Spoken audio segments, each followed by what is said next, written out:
Major অবসরপ্রাপ্ত মুজাফফর নামে যে আসামিকে গ্রেফতার করা হয়েছে তার অন্যান্য সহযোগীদের যে বিচার সেটা সামরিক আদালতে হয়েছে তখনকার সময়ে।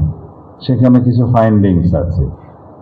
তিনি পলাতক ছিলেন, দীর্ঘদিন ভিন্ন নাম ধারণ করে পার্শ্ববর্তী দেশে পলাতক ছিলেন। এখানে আসার পরে আমরা যখন জানতে পেরেছি আমাদের গোয়েন্দা সংস্থার ইনফরমেশনের ভিত্তিতে তাকে আমরা গ্রেফতার করে সেনা আইনেই বিচার করার জন্য আমরা সেনাবাহিনীর কাছে হস্তান্তর করেছি।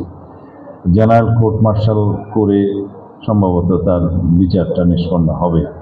আগে যারা একই মামলায় শহীদ রাষ্ট্রপতি জিয়াউর রহমানের হত্যা মামলায় কনভিক্টেড হয়েছে বা এক্সিকিউটেড হয়েছে, সেই রায় অনুসারে তার মধ্যে তার বিষয়ে কোনো ফাইন্ডিংস আসে কিনা সেটা সেই জেনারেল কোর্ট মার্শাল দেখবে সেই আইনে।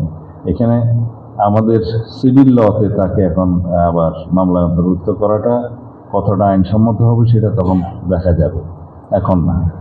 ধন্যবাদ। প্রেক্ষিতে আমি একটু এই বিষয়টা অ্যাড করতে চাই। সেটা হচ্ছে যে ইতিমধ্যে একজন লয়ার এই মামলা